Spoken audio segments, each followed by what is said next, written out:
time to wake to sleep with Sleep Science Today, where we learn to sleep well with your host, Andrew Colsky on UK Health Radio.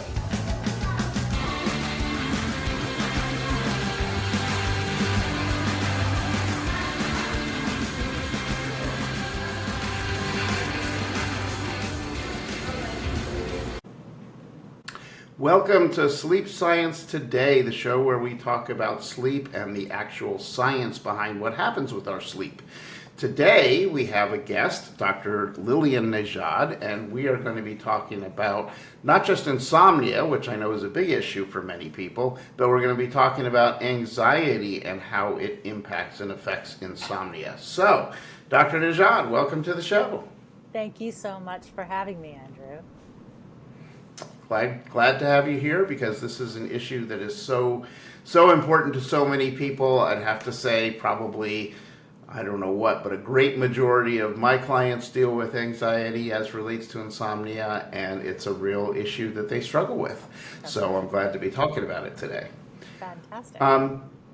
Yeah. So why don't we start off? Tell us a little bit about yourself. What got you interested in insomnia and anxiety? It's kind of a strange thing for people to get interested in, and I have to always explain to people why I got into it, but what got you into it?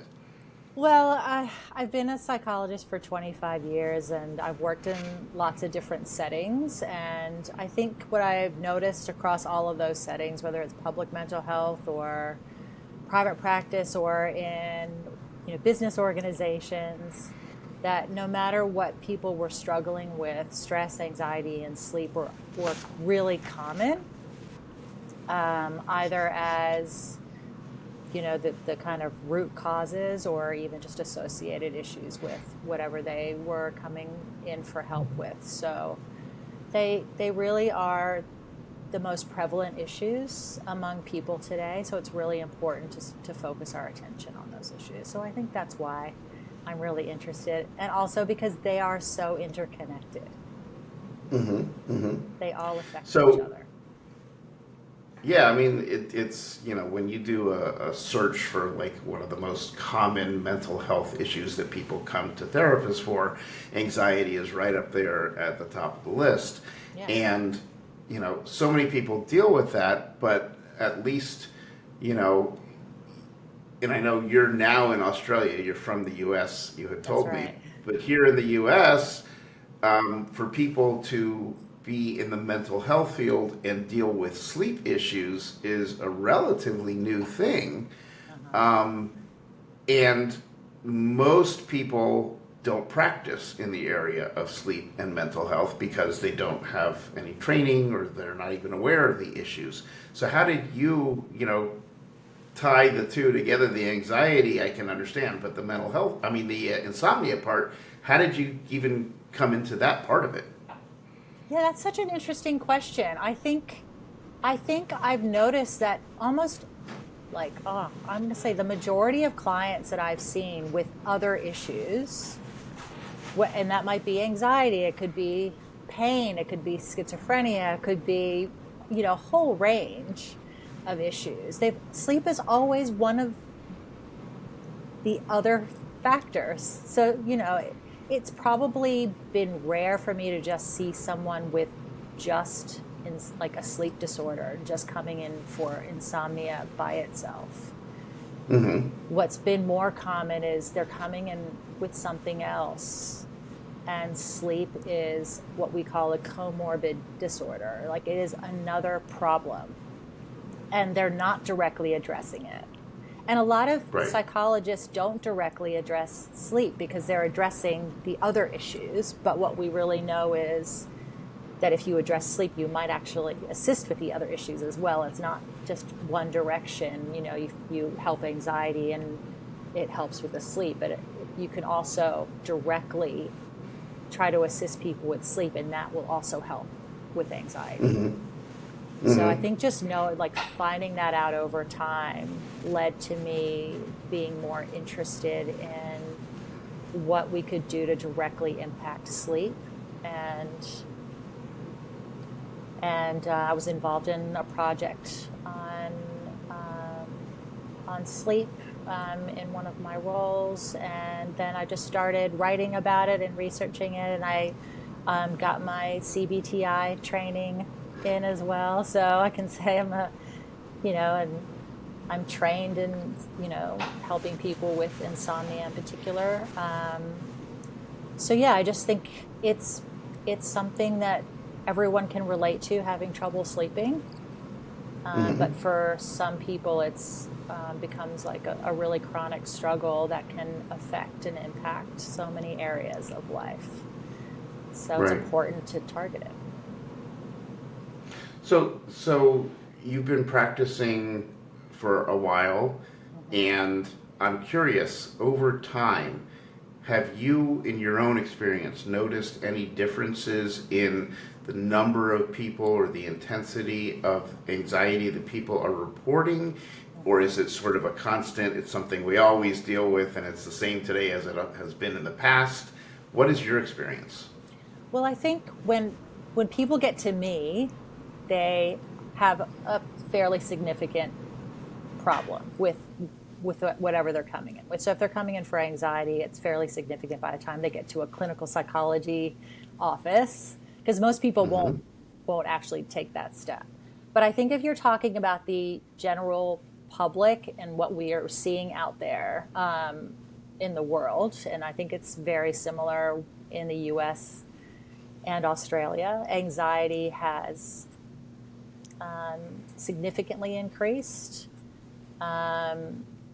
There's a number of factors that play into that, especially over the last 5 years, but we're definitely seeing anxiety rates having increased, particularly among young people, but really across the board. I think there's a lot of things that people are stressed about these days and worried about, beyond some of the major events that have affected our sense of safety and security in the world. Just like everyday stressors and worries are playing on people's minds, and the pace of life and the constant kind of information overload and using kind of our phones to kind of do everything for us and self-soothe when it can actually do the opposite. So we've got maybe more stressors and maybe less skills, or maybe we're using less skills to deal with the anxiety and the stress that we're experiencing. And then, of course, that's going to impact the way that we sleep at night as well.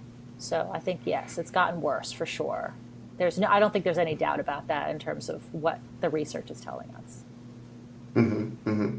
So in your experience then with that is, and I don't know whether you can say or not, but do you feel with your clients anyway, let me ask it that way, is anxiety driving insomnia? Is insomnia happening individually and anxiety happens to also be a co-occurring disorder? What is your sense of what you're seeing with your clients? Well, I think with my clients, it can be sometimes hard to peg what's first and what's second and what's third. However, what I have found is that anxiety usually comes first. I think some of the research by Kessler, if I'm correct, who did a lot of epidemiological, I have trouble with that word, research. It's a hard word. But I think his research was showing that anxiety tends to happen earlier, and people go untreated with anxiety for as many as, like, on average, I think 11 years, which is a very long time. And for insomnia, it's like 5 years. And then if you don't treat anxiety and insomnia, then you might develop something like depression as well. So it's kind of like this compounding effect of, like, we start off with feeling worried and fearful when we're maybe younger. And if we don't get the skills and support we need around that when we're younger, then that leads to other problems.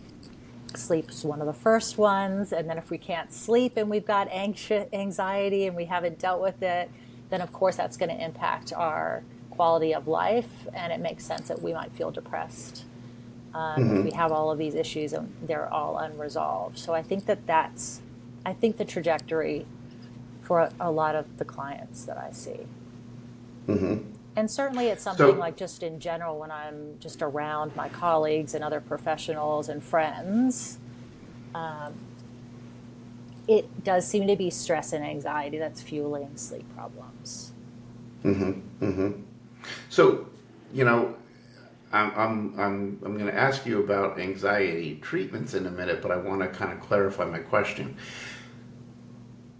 When I am dealing with sleep clients, for example, and we start talking about anxiety, there's a lot of different types of anxiety that tend to be relevant.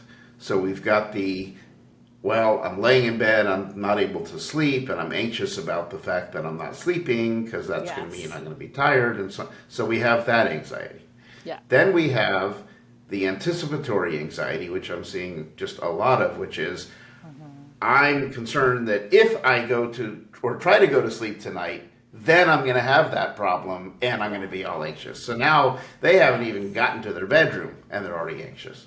Yes. And then you have the ones who say, work is so stressful and things that are going on in my life are so stressful, I can't turn my brain off. So I know that if I go and try and get some sleep, my brain is just going to be spinning and spinning. So what other types of anxiety do you normally see, and are they the same when it comes to treatment, or are they different? Well, I think what you're describing are different kinds of worry. I think worry is kind of a subset of anxiety, right? Worry is like our thoughts expression of anxiety. And you're exactly how you described it is how I would describe it as well. Like there are different kinds of worries that interfere with sleep. And the first one is the general worries, the ones that the stresses of the day or what's going to happen tomorrow or health or kids or, something significant might be coming up that you're worried about. That's the kind of first category. And then what you said is like the second category is like if you already have had some problems with sleep, then you're going to worry that you might not get to sleep tonight or you might have difficulty getting to sleep. And those types of worries obviously are not particularly helpful. And then you've got the worries of if I don't get to sleep, I'm not going to be able to cope tomorrow. And everything's going to be terrible and I'm going to feel awful and, things are going to go wrong and all of that sort of stuff. So you've got those kind of like anticipatory worries as well. So there's a lot of different kinds of worries that can interfere with sleep. Now, when we talk about different kinds of anxiety, where my brain went to were like different kinds of anxiety disorders that can interfere with sleep. And what probably the main one, although they all can, of course, is generalized anxiety disorder, which is essentially a worry disorder. It is when you become overwhelmed with worries during the day and at night. And they do tend to be the everyday kind of worries. And of course, I think that the sleep-related worries come when you've had a few nights of not being able to get to sleep, and those sleep-related ones start coming in, and then they're the ones that you need to do something about first. So that people can get back to sleep. But those are, I think, one of the topics I think that a lot of people don't talk about, even amongst people who treat sleep problems, is how much worry, even just the everyday ones, not just the sleep-related ones, but the everyday ones, how they interfere with sleep. Because they usually are the first kinds of worries that interfere with sleep. Right. But, that, it's really normal to have a hard time sleeping every once in a while. And I think the other thing that people may not know in general is when they have that 1 or 2 days where they can't sleep, they start worrying immediately, that they're not going to be able to get sleep the next night and the next night and the next night, when it's actually pretty normative to get, to have those times where you're not getting sleep. And you might not know why.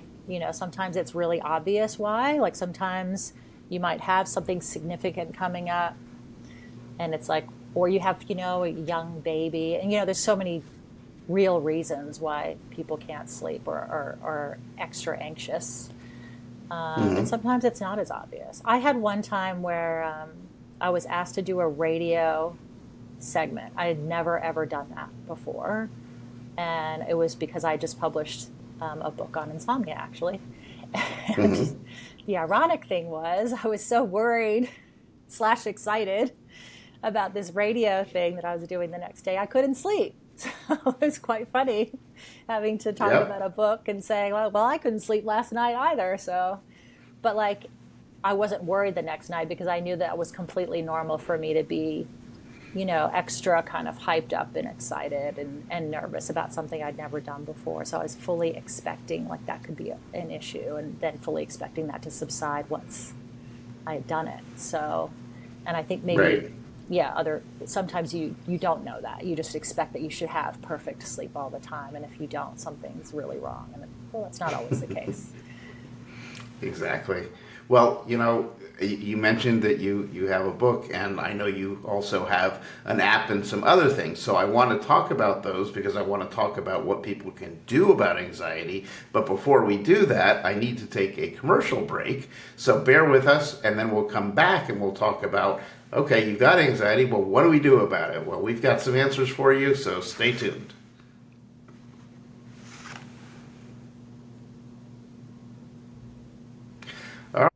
If you're having trouble sleeping and you need support, don't go it alone.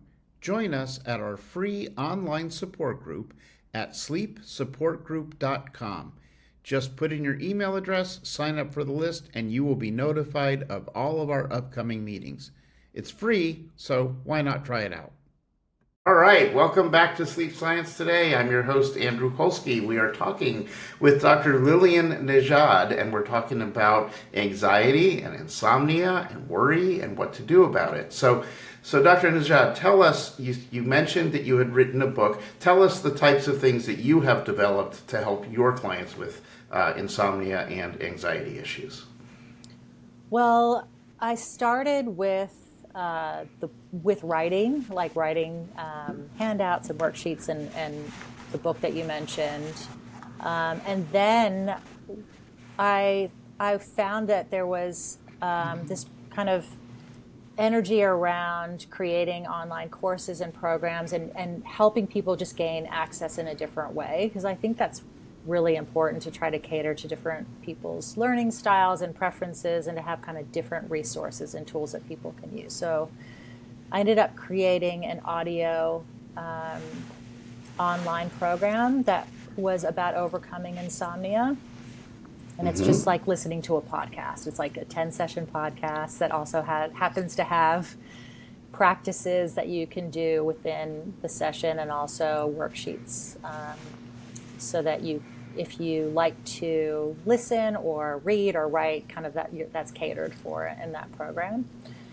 And then when I was really looking into what people were telling me, whether they were a client or whether they were a colleague or a friend, in terms of what was actually interfering with their sleep, it wasn't the common things that are often spoken about, when you talk about sleep hygiene and, whether the temperature is right and the light and, whether you're eating the right things and the routine, like all of those things are super important, but it often wasn't about that. It was about what we were talking about before. People just, their head hits the pillow and their brain lights up, like it's quiet and peaceful. And all of a sudden their brain's like, oh, well, it might be a good time to go through everything that I need to think about right this second.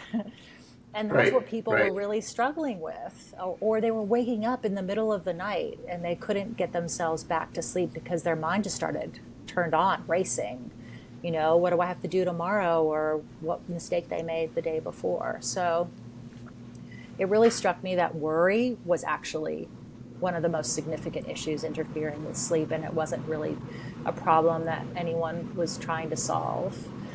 And also, I knew about a strategy for worry that was like rooted in the 80s, called worry time. And it was something that I had been talking to my clients who were anxious about, because it was a really effective strategy.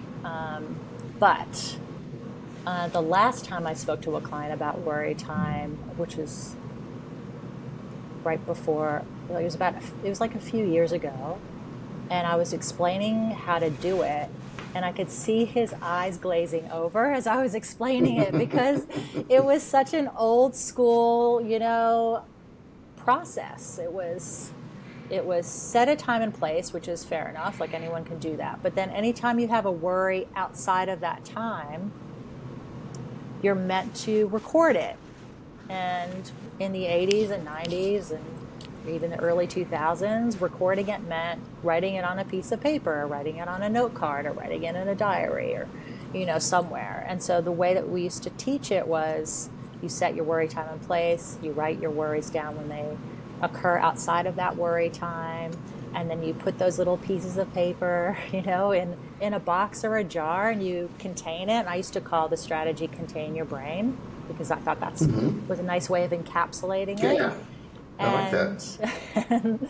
And so I was explaining this to my client, who was this professional, and he was definitely not going to do that. He was definitely not going to have a piece of paper and a pen just handy for him to write his worries down and to put them somewhere that wasn't going to be private. It just was very messy. So that's where I came up with the idea of potentially, like, with the app, because I thought, if this is an effective strategy and no one's going to use it because it doesn't make sense the way that it is right now. Like, our modern lives do not cater for this worry time strategy at all. But if we make it really practical and we make it really private, then we've got a tool that will be really useful, not only for people who have insomnia, but people who have generalized anxiety disorder, where worry's the main feature, or even depression, where worry can be a main feature, and all the other anxiety disorders where it can be a main feature as well. So I named the app "Contain Your Brain" because I was already calling it that. And that's how that came about. So it really is about this strategy called worry time, where the idea is you set aside time to worry rather than letting your worries take over, whether it's during the day or at night. You decide when it's convenient for you to deal with those problems, and you set that time yourself. And if you've already dealt with that, let's say from 5 to 5:30 p.m., then when you're about to go to sleep, your brain's not going to light up with all the problems, because you've already had time to deal with those problems. And even if they're not all fully solved, you have another time the next day to deal with it. So your brain doesn't need to actually think through them in the middle of the night or just before bed. And that, before, it was called worry postponement. And they have found that delaying worry is really effective. What people have been trying to do is just stop thinking. If you're worrying, just stop. I tell myself to stop thinking, and it's not really working that well. And there's research to show that no, it doesn't work well. In fact, it can actually do the opposite. It can cause your thoughts to even come back more strongly. But Right. if you delay it, and you're delaying it to a specific time, then your brain understands, like, that you have taken it seriously, that this will be dealt with, and so it can let it go a lot more easily.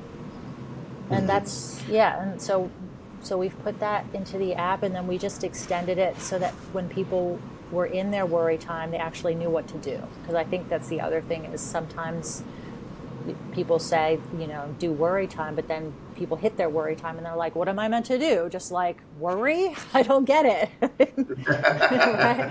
So Exactly. right, we don't want that to be a miserable time that you're not looking forward to. It should be a time where you know that you're going to be, like, doing something proactive. And so we just created a really simple framework that's really derived from evidence-based theories like CBT and DBT and ACT and positive psychology, that help people understand what kind of worries they actually have. Are they things that they can solve? Are they solvable? Mm-hmm. Are they unsolvable? Mm-hmm. Or are they like just clutter and they actually solve themselves? And you don't actually need to pay any attention to those because they go away by the time you get to your worry time. And so we get people to categorize it. Is it which category is it? Solvable, unsolvable, or solved? And then we have strategies that match that category for people so that they know what to do when they're in that time. So that's essentially what it is. So, I mean, that sounds great because it brings it right to where they are. I mean, I don't know anyone who doesn't almost walk around with a phone in their hand these days. It's Right. so common. But, so tell me this. I want to back up a second here. Mm-hmm. You have some people who are very busy type A executive types, right? They're running their own business. They got 50 million things to worry about every minute. The calls keep coming in. There's no downtime for them. Mm-hmm. You have other people who maybe don't have that situation, but they have a particular issue that's really bugging them. Maybe they have a problem with their employer or something, and it's really bothering because, oh my God, I'm going to have to go to work tomorrow. When I go to work, I'm going to have to deal with that issue again, and then that keeps me up at night. Or you'll have someone who's worried about, maybe my kids are sick, and I'm upset when they're sick because I want my kids to be healthy and happy. Yeah. So you have a lot of different types of things that might lead to worries that could impact your sleep. Mm-hmm. Do you find that this technique works better for one class or the other, or is it good across the board? Well, I think that it can work. It just depends on what you mean by working. If the expectation is that the problem will be solved, well, that's a false, unrealistic expectation, because there's a whole category that's about it not being solvable, right? And so like let's use some of the examples that you gave. So like if you have a sick child, it's perfectly reasonable for you to feel worried. Mm-hmm. I think maybe if we're going to back up to like what worry is actually for, like worry is not a negative thing. Just like anxiety is not negative, people tend to be very black and white about emotions, and they describe emotions as negative or positive, and that's not really helpful or reality based. Because all of the emotions serve a function. That's why we have them in the first place. So we know that anxiety is there to protect us and to help us seek threats in the environment and to deal with that helpfully. Now, sometimes that doesn't happen, but that's the function of it. So anything functional can be dysfunctional, but the function of anxiety is that. So if worry is part of anxiety, the function of worry is the same. The function of worry is to alert you cognitively that there is a threat that you might need to protect yourself from or prepare for. And if it's doing that and you're able to protect yourself or prepare or plan, then it's working exactly how it should.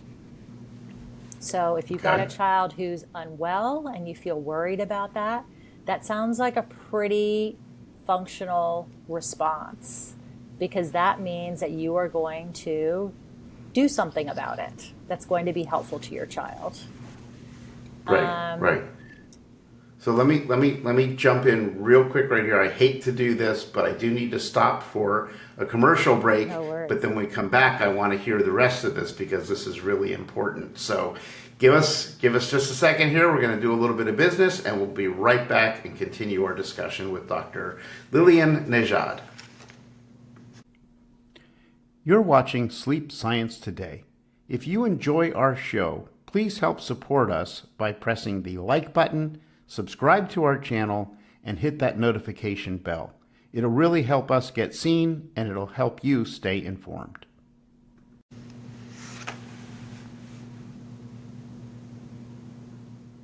All right, welcome back to Sleep Science Today. I'm your host, Andrew Colsky. We were just in the middle of a discussion about worry and anxiety, and Dr. Nejad, I'm sorry I had to cut you off for that break, but we're back, so please continue. So I think the point that I was trying to make before is that you're not, the point is not to get rid of all your worries or to get rid of anxiety completely. That's just one, it's not possible, and two, that's actually not going to be good for you at all. You actually need those, both of those functions to be working for you. So in that example of having an unwell child, it would be reasonable for you to worry, and and it would help you, like help your child as well. And it would also be pretty reasonable that you might not get good sleep that night.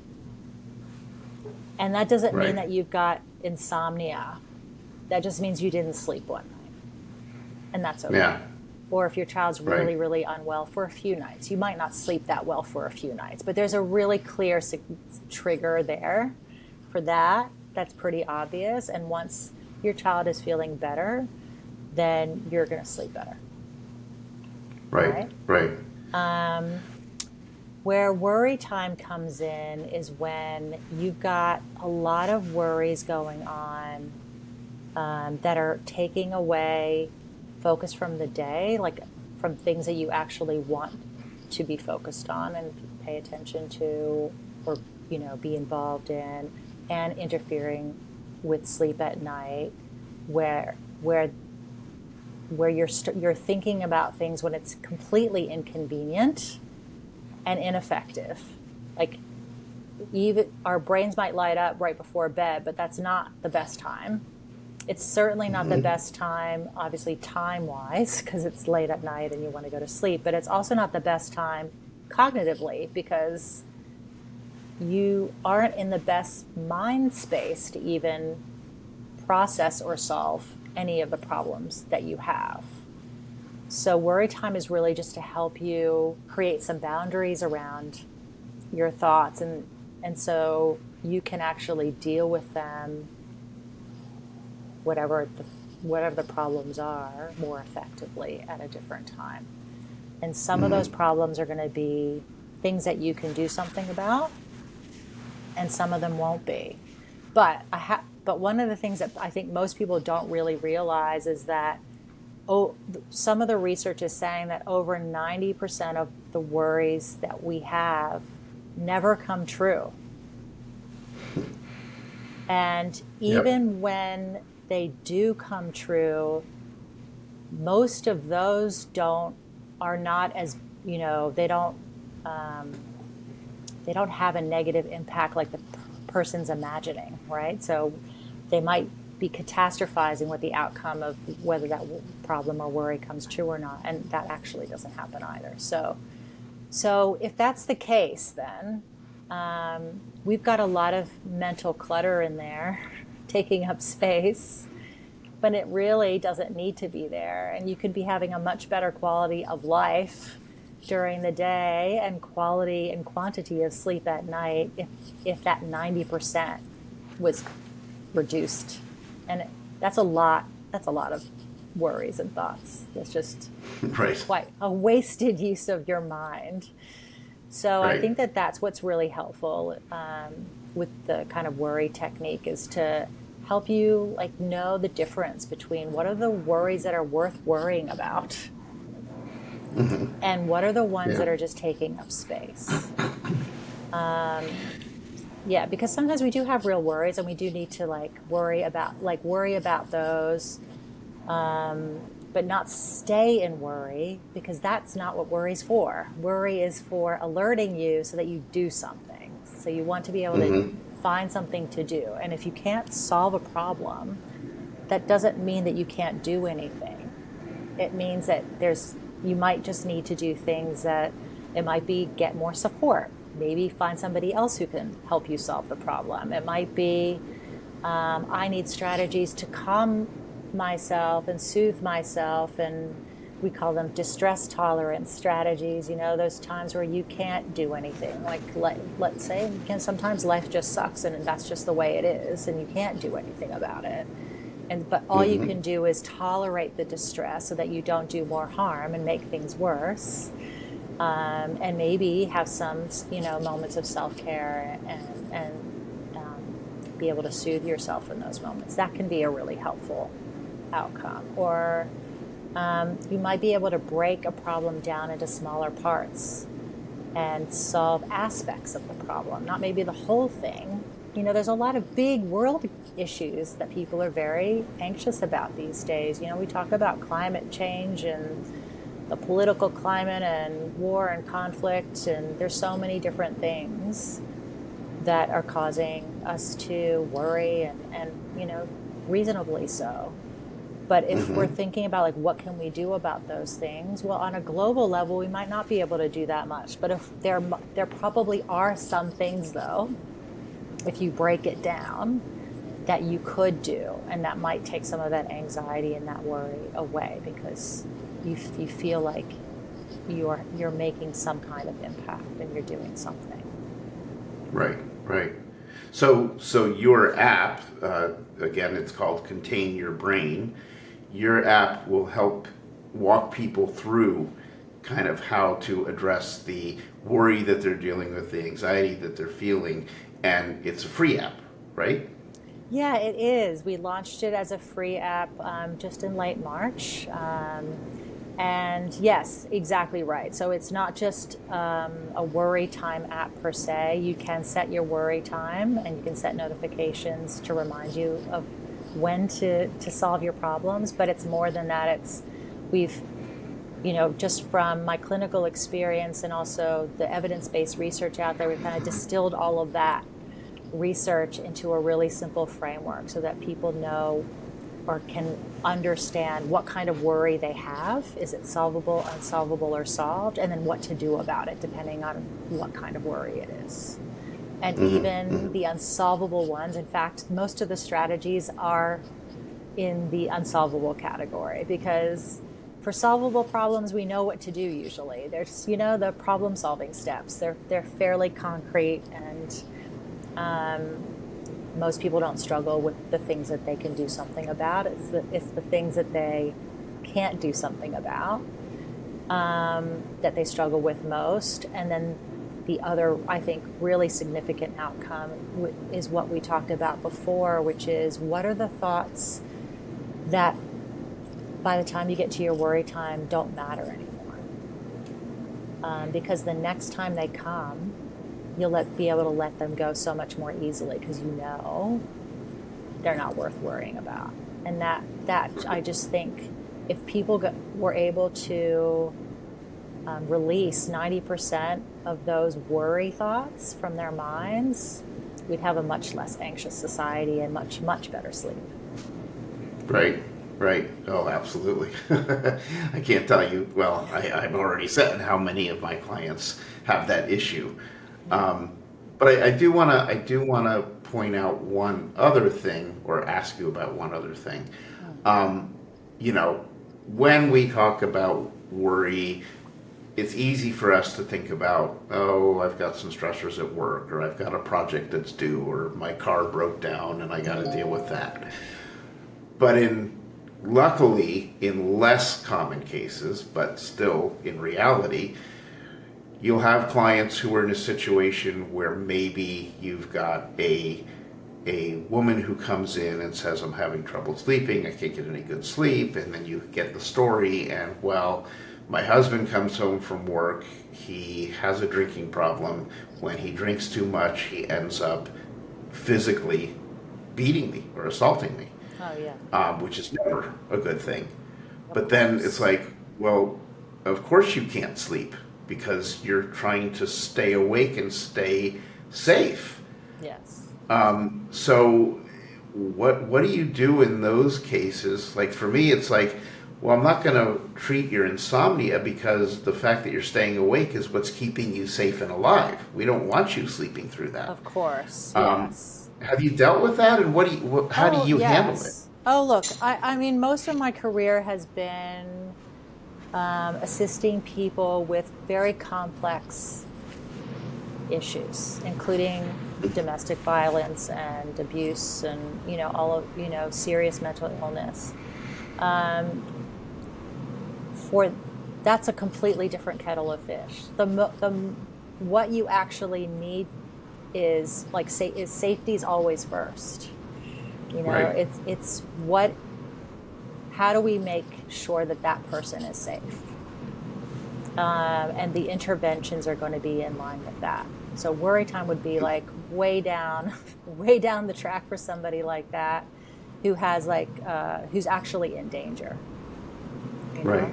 Because the worry is the thing keeping them alive. Exactly. The worry and the anxiety is exactly helping them. And what's great is that they're seeking support, and that's exactly what they need to be doing is getting this support system in place so that they can be safe and their environment can be safe.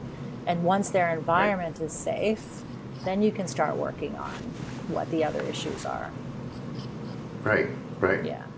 Well, I appreciate that, and I just wanted to make sure that, we talked about that part as well, because it is unfortunately a reality, that some people are having to deal with. Yeah, so I don't want people to think that I'm minimizing those kinds of worries, and that that an app would be where you would go, for that. We're very clear that Contain Your Brain is not a substitute for professional help. And if someone's, has significant struggles, that they need to seek support. And I think that's a really important point that you brought up. Yeah, well, thank you for that. So we're actually out of time, but before we go, I want to cover a couple housekeeping things here. So you have been very generous to offer to our listeners a 50% discount on your 10-session audio program. So can you tell our audience how would they get that? Where would they go to find this? Absolutely. You can find them on my website. It is Dr. Lillian, Lillian Nejad, Nejad.com. And then if you put /courses at the end of that, you'll go directly to where the courses are, but they are also on my homepage, so you'll find them there as well. So drlilliannejad.com. And then you just click on the Overcoming Insomnia course, and you will go through to a page where it'll ask you for a promo code, and you can put the promo code SLEEP50 in, and that will give you the 50%. Fantastic. We really appreciate that. That's a nice perk for people to have. I also want to make sure that people know where to find your book. So can you give us the full title and where can they get it? So the full title is Life Blockers, the Sleep Edition. And that's on Amazon and really any book retailer you can find it there. I mean, you can click on a link on my website as well, but if you go straight to one of the major book retailers, they should have it for you to Fantastic. download. Yeah. Fantastic. Well, you can. Well, I really an appreciate audiobook that. and print.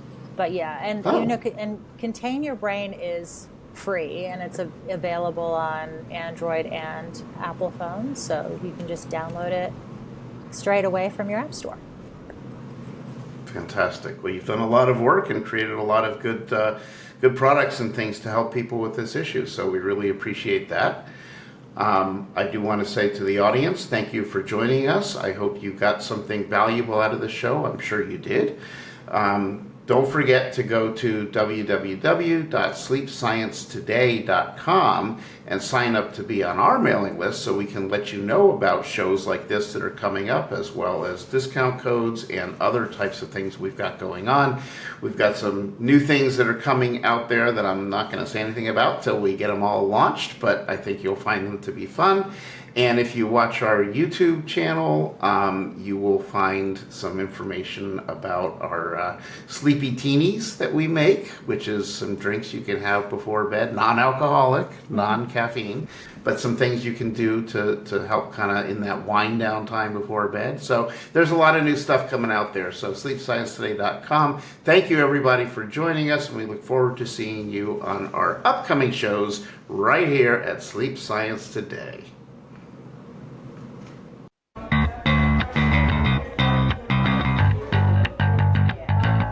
Thank you for listening to Sleep Science Today and learning how to sleep better with your host, Andrew Colsky, on UK Health Radio. For more information on how you can achieve better sleep, go to sleepsciencetoday.com. Remember, sleep science today and sleep better tonight.